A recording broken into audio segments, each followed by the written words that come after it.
Hi കൂട്ടുകാരെ, വളരെ ചെറിയ പ്രായം തൊട്ട് തന്നെ അക്ഷരമാല പഠിക്കാൻ തുടങ്ങുന്നവരാണ് നമ്മളിൽ പലരും. നമ്മൾ എങ്ങനെയാ പഠിക്കുന്നേ? ചില കുട്ടികൾ പഠിക്കും കാക്ക ഗംഗങ്ങ എന്ന് പറയും.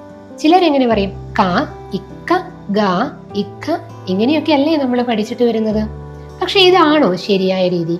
ഈ രീതിയിൽ അക്ഷരങ്ങൾ പഠിച്ചു കഴിയുമ്പോൾ ഒരു വാക്യം എഴുതുമ്പോൾ കൃത്യമായിട്ട് ആ അക്ഷരങ്ങൾ ഉച്ചരിക്കാൻ നിങ്ങൾക്ക് പറ്റാറുണ്ടോ? അപ്പോൾ ശരിയായ രീതിയിൽ എങ്ങനെയാണ് അക്ഷരങ്ങൾ ഉച്ചരിക്കേണ്ടതെന്ന് നമുക്ക് നോക്കാം. നമ്മൾ എങ്ങനെയാണ് പറയേണ്ടത്? ക. ഈ അക്ഷരത്തെ നമ്മൾ ഇക്ക എന്നോ ഇങ്ക എന്നോ അല്ല പറയേണ്ടത്, ഖ എന്ന് വേണം പറയാൻ. അപ്പൊ എങ്ങനെ പറയണം? ക, ഖ, ഗ, ഘ. ശ്രദ്ധിച്ചോ, നിങ്ങൾ അക്ഷരങ്ങൾ എങ്ങനെയാ വരുന്നത്? ഈ അക്ഷരത്തിന്റെ അവസാനം ആ എന്നും ഈ അക്ഷരത്തിന്റെ അവസാനം ഹ എന്നുമാണ് വരുന്നത്. അതേപോലെ തന്നെ ഇവിടെയും വരും ഗ, ഘ. അപ്പൊ ഈ ഒരു സെയിം റൂള് നമ്മൾ എന്ത് ചെയ്യണം?